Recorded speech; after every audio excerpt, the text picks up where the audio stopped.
Hey, and welcome back. In this video, I'm going to go through my own yearly review in Notion, so let's get into it. This is a template I got from Ali Abdaal's yearly review, and it consists of 3 main steps. The first step is to reflect on the year. Second, to plan on what you want to do in the next year. And the last one is just to execute. He uses a table which is called the anti-wasteman system, which I'll get into it. I made a template that's similar that I use to help improve my skills for the next year. So step 1 is just figuring out who were the people in the year who were really helpful and provided value to you, and the people you provided value to them, and what were some of the experiences. For example, these are just so many different experiences that I had, which if you don't really stop and think about it, you wouldn't even find. Just noting them down makes you realize there's a lot to appreciate that we don't think of. The next thing is, what are some of the accomplishments for the year, just to see what were the new things which you started and what's something that can be improved upon. Some of the things included last year started the podcast with my brother and started my own newsletter. I also started my capstone project and even started getting into more mixology and bartending. There's a funny story where I had to give a presentation at a volunteered event, which was something that I'm not usually open to doing, but it was something new to try. It can be pretty easy to keep buying new things and not appreciate them, because most of the times it's just the anticipation of getting the thing that makes you more excited than just getting the thing. The same thing happens when you get a new phone. First you think about the new phone, start searching reviews, finding out which one's the better one, and once you get the new phone, the excitement dies down. So just taking a moment to write it down is another way to appreciate a little more of the things that we get. Game changers are things which really enhanced the type of information you consume. So for me, this personally included listening to audiobook at multiple speeds. A Kindle was something that I had in touch for 4 years, but last year I used it pretty much all the time and read about 25 books that year, and the year before in 2018 was like 2 books.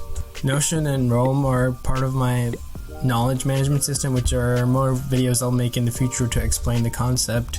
And something new that I got was the Masterclass platform. I know it can be pretty expensive because the usual price is $17 per month, but there was like a student discount that will come up again where you got it for a year for $1, and some of the courses are actually pretty interesting to learn from industry professionals such as Gordon Ramsay, Neil Gaiman, who's a writer, Steph Curry, if you want to learn more about basketball. So some other things to look at is what happened last year. What is the big picture? What are the timelines? So for example, last year I graduated from university and then applied to a master's program, which I got into in the last minute, and switched to a different one which had more options. So some of the coolest things I discovered last year were getting information from articles, podcasts, and books, and even YouTube channels, because you can find anything you want to learn online for free these days. But now, if you be more intentional about where and which sources, what type of topics you want to learn about or improve on, the things you listen to will help you more in the future to be more intentional on making success or making a movement toward a goal on that specific skill. Then there's some reflection questions just to see what some new things you did a lot in 2020, what's the feeling that you got from 2020, and what kind of people you spend time with, what kind of people you realize you should be spending less time with. When did you feel guilty in 2020? The 2 main ones that were most important are, what's something that you learned that you would want to teach somebody which would help improve their life, and what's something that keeps you up at night, just was always on your mind, which is something you want to do more of in the future. And you can go through this list just to see which one's your favorite one, just to find out different things about yourself that you might have not considered before.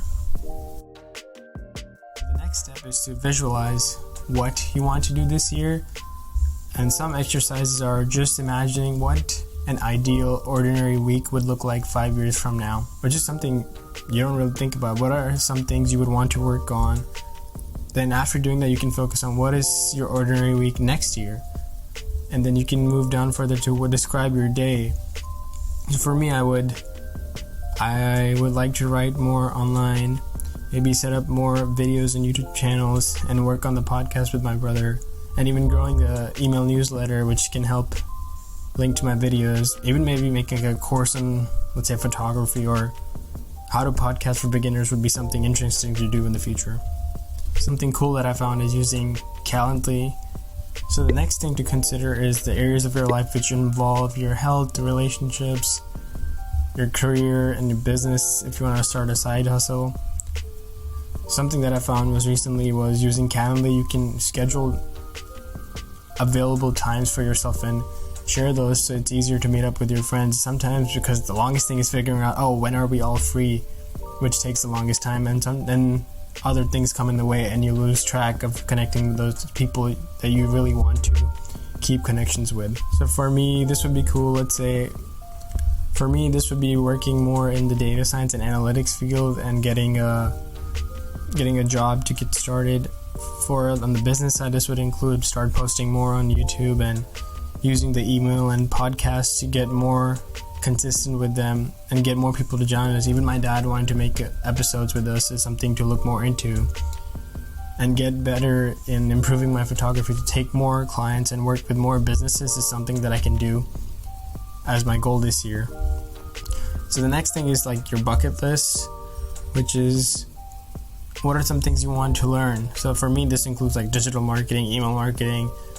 Even Canva is pretty fun to use, but never actually learned how to properly use it, and learn to use Final Cut Pro. I've been using Premiere Pro from Adobe for a long time, but sometimes it can be too complex, and my laptop's like not super spec'd out, so running an Apple software on an Apple laptop is a better option. Even learning how to do better podcasting, like losing body fat under 10% would be great, because then I can eat like 5,000 calories meals and not have to worry about it. And some things I'm already currently working on, building a photography OS in Notion, which can be used by anyone who wants to set up a systematic way to make their workflow more refined, and even a podcasting OS for any beginner podcasters who might be thinking about getting started or are just started and want to improve how their workflow works. And something else would be learning to meal prep would be something pretty cool, because I've been trying to do that. I know meal prepping can be super efficient in saving time so you can get more things done, which is something useful I want to look into. The next thing is, what are your someday maybe goals? Living in a different country would be something interesting to do, and making YouTube videos from all the classes that I've taken in my master's program about machine learning and artificial intelligence would be good. Next step is to how are you going to improve on these goals? So let's say, for example, if you want to draw like in concept. So the next steps includes actually making smaller goals to help achieve the overall goal.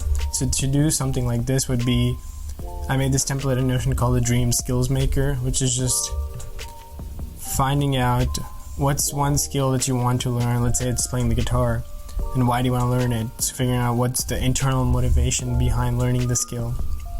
So it'd be super cool to learn and play songs with my friends, playing guitar songs. And what's some type of habit that you can set up to do daily, weekly, or bi-weekly, and the difficulty and how hard this would be. So I put this as like a 4, because I just need to put more time into doing it. And then we go on, what are some of the reasons you might fail and not end up doing this, which is because of school coming in the way and not being consistent and not prioritizing it over other things. And this other way is something who can actually help you do this. You could ask your friends, or you can find classes online for free. And Skillshare is a pretty good platform where you can learn from courses online. And how do you want to stick to it, which is using time blocking, just actually putting it in your calendar, specific times during the week when you will work on whatever instrument. Let's, for this example, which was the guitar. And finally, just like first step, what is the first step you want to do? Which is taking the, let's say, Justin guitar course, which is free online for anyone who wants to take this.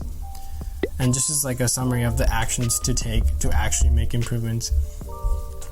And this you can, like, as the year goes on, you can keep looking at it just to remember, oh, this is something I wanted to work on, but now since I've gone off track, I can quickly look at this and get back on track. Thanks for watching this video where I went over how I did my yearly review in Notion, and see you in the next one. Bye bye.